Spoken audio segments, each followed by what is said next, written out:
makalipas ang isang dekada, opisyal nang magbubukas ngayong gabi ang pinakabagong edisyon ng Asian Beach Games sa Sanya, China. Ngayon, para bigyan tayo ng live update tungkol dyan, makasama natin live from Sanya ang ating teammate na si Sabel Reyes. Sabel. Yes, Meg, tama ka dyan. After 10 years o isang dekada nga, magbubukas na ang 6th Asian Beach Games dito sa Sanya, China. At maraming ang excited dito sa pagbubukas na yan dahil napakatagal nga ng inantay bago mag-start ulit ang beach games na to. Meg. Yes, Sabel. Sa mga nakausap mo dyan ng mga coaches at players, ano yung overall mindset ng Team Philippines ngayon? Nakausap ko kahapon yung beach handball team natin nga, Meg, no? Napaka-positive ng mga players natin and coaches.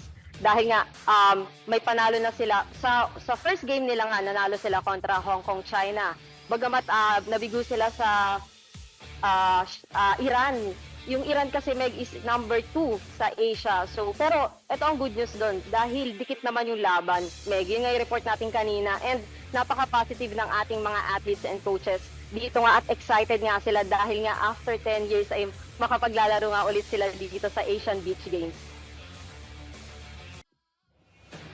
Pangungunahan ni two-time Asian Beach Games gold medalist Annie Ramirez at Iman Xavier Baluyo, silver medalist ng nakalipas na Southeast Asian Games, ang Pilipinas bilang flag bearers. May 101 athletes ang Team Philippines sa sasabak sa nasabing kompetisyon. Lalaro sa 3x3 basketball, beach athletics, dragon boat, beach handball, jiu-jitsu, sailing, kiteboarding, windsurfing, sports climbing, techball, aquathlon at beach volleyball ang Pilipinas. Of course, we're always hoping for the best, no? Especially for our mixed martial arts na mga atleta. And of course, yung handball natin, magaling yung team natin. And at the same time, us hosting the next edition of the Asian Beach Games, it's also good for us to take a look and at all the venues and try to emulate and copy what they have here and maybe do it at least better, di ba? And in Cebu.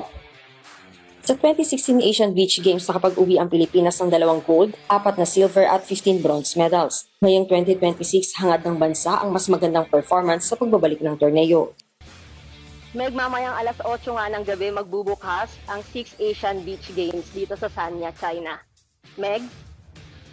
Sabel, pag-usapan natin kanina tungkol nga sa mindset ng ating Philippine team, kasama na yung mga coaches. Ngayon naman tanong ko, ano naman yung naging reaksyon ng mga official dyan sa unang araw ng kompetisyon? At the same time, ano yung masasabi nila sa posibleng pag-host nga natin sa next edition nitong Asian Beach Games? Kahapon, Meg, nakausap natin ang CDM ng Pilipinas sa si Don Caringal nga at napaka-positive nga ng kanyang feedback dito kasi first game nga ng Philippines ang handball, sports, and nanalo nga tayo agad. At yung second game nga nila ay dikit nga. So napaka-positive ng ating officials sa ating mga athletes. And regarding naman sa ating pag-host, napaka-confident din ng ating officials dito dahil alam naman natin na ilang beses na tayo nag-host ng international events and naging successful nga, Meg.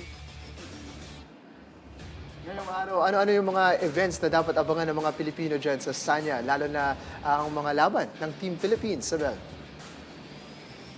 Hi, Jing. Sa ngayon, Jing, merong water polo pero wala tayong representative for water polo.